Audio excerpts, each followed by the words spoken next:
Hello everyone, and welcome to the overview for the lock-on system. I'll be showing you how to build from scratch.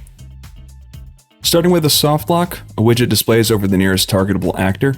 The widget appears in screen space, so it's not blocked by anything in the level. If the nearest actor is not within line of sight, the target is then placed on the next nearest actor. The soft lock will not target anything that is outside of the player's view. The soft lock actor can be switched to a hard lock at any point.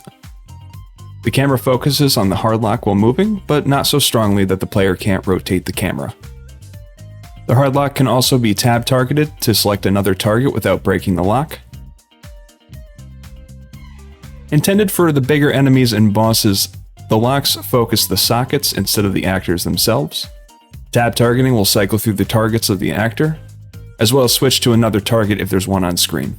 The lock can be disabled if the player gets too far away from a near actor, and then the widget becomes visible again when they're back in range.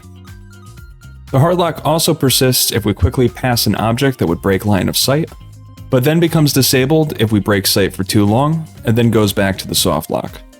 And of course, a lock-on system wouldn't be terribly useful if we didn't have something to do with it, so at the end I'll be showing you how to take advantage of a locked-on actor with motion warping animations. If you're not subscribed, make sure you do so you can keep updated with this project and many more in-depth tutorials in the future. I look forward to seeing you in part 1.